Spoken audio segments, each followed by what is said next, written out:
Hi everyone, welcome back to my channel. Today I'm going to be filming the Perfect Palette 2 tag, which was originally created by Melissa and her daughter Kate over on her channel, and I'll link them below. Now this is the second take on their tag they originally created, which I think was almost about 3 years ago now, which is kind of insane to think about because that tag kind of took over YouTube for a long time. So let's jump right into the questions. The first question is eyeliner, brush, or nothing, and I'm guessing they're referring to when a palette comes with one of the above. And frankly, I would just prefer to have nothing in there. Usually there's a slot for the eyeliner or pencil and it takes up way too much space. And while eyeliner's nice, I find that more often a palette tends to come with a double-ended brush, and I don't even know where to start with these. How the hell do you store them?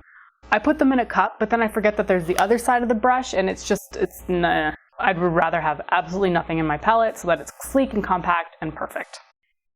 The second question is a palette that you've hit pan on. The only palette that I've ever hit pan on is the original Urban Decay Naked palette, and the only shades that I've hit pan on are Virgin and Toasted down here. A friend gave it to me about 5 years ago, so I've had a good long time to get well acquainted with this one. The third question is your favorite Naked palette, and I just decided to stick with the Urban Decay Naked palettes because I have 3 of them, so it was just easier to choose. And because it was my first, probably the original Naked palette is my favorite. I have hit pan, as I've already said, but these shades just really blend so nicely in together. The only complaint that I would have is that it does need more matte shades. The only matte shades are these 2 browns, and that's really not enough for a cohesive look. Like, there's no matte brow bone shade, but aside from that, every shade in this is absolutely fantastic. The fourth question is your favorite holiday or limited edition palette, and hands down for me, that goes to this year's Kat Von D Mi Vida Loca Remix palette.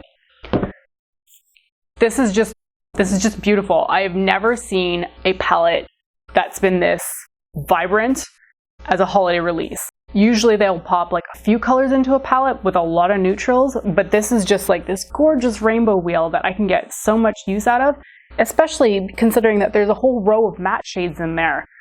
Absolutely wonderful. I can't say enough good things about this one. The fifth question is a palette that you would repurchase or one that you wish you had a backup of. And I'm guessing because it was probably limited edition. And for me, that has to be the Too Faced Stardust palette by Vegas Nay. This was just unexpectedly wonderful. The shades are very neutral for me, but they just really work. Particularly these top 2 rows right here are just fantastic. I love Millennial, I love Girls Night, and I love Showgirl, and they just work really well in a look together. Every look that I've put together with this palette, I have absolutely loved. And it was limited edition at Ulta, and I don't think it's available anymore. So if you can get your hands on it somewhere, absolutely grab it. Question number 6 is a shade that you wish was sold individually. And for me, this wasn't really an easy question. I have a lot of palettes, so I don't find I'm going through the shades very quickly. So there's nothing that I'm in a rush to go out and purchase an individual shadow of.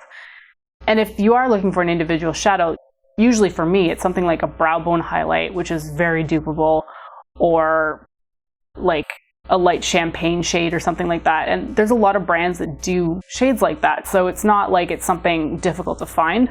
So I went with a shade that's pretty much easily dupable, but I just love the brand so much, and that's from the Too Faced Semi-Sweet Chocolate Bar palette. And it's even better that it's scented, so if I could get an individual shade of this scented, that'd be great. But the shade I'm talking about is the peanut butter shade. I mean, that just makes me happy. It's called Peanut Butter, it smells like chocolate, and it's this nice orangey brown that's fantastic for putting in the crease. Question number 7 was kind of a wild card. You chose any question from the original tag and answered it again. So the question I decided to go with was palette you most regret. And I don't even have the palette anymore, which says a lot. It's the Urban Decay Vice 4 palette from this past year's release. I didn't get on with this palette. It was boring to look at. The color combinations just never looked cohesive. And although the packaging was absolutely gorgeous, and that's what suckered me in, this must not have been a huge seller for Urban Decay because it dropped from its $70 Canadian price down to, was it $30 or $35 not that long ago? So I'm thinking they had a ton of stock that just never really went anywhere. And that's just really how I feel about this palette. I didn't like it that much, and I was just really disappointed by it, especially considering how good Vites 3 was from the previous year. So I ended up shipping off that palette to a friend, and she wasn't actually overly keen on it either, but here's hoping she likes it more than I did. Question number 8 is the last question in the tag, and it's the palette you would most recommend to a friend. And this is another hard one for me. I like really bright, vibrant neon shades, and most people don't wear that. So I had to choose something that's going to be easy to blend. Colors are neutral enough, but there's some impact. And the only one I could really think about was the Laura Mercier Artist Palette. Now, this is the 2013 version when it was a limited edition. It is available now as a permanent product. The case is a little bit different looking. These shadows were my first experience with the Laura Mercier brand, and I absolutely fell in love with them. They are just so buttery and easy to blend, and the colors are just beautiful. I mean, you've got your usual pale highlight shades. Just the shades overall, I think, are something that almost anyone's going to enjoy. And if they want to play with some color, there is some purple in there as well.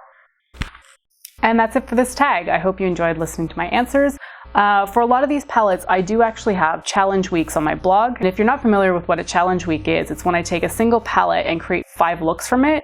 And I think, honestly, I probably have a challenge week for every single one of these palettes. So I'll link that in the down bar below. Additionally, I'll tag a few people, but I'll do that in the down bar so I've got some time to think about it. And that was it for this tag. I hope you enjoyed, and I'll see you next time. Bye!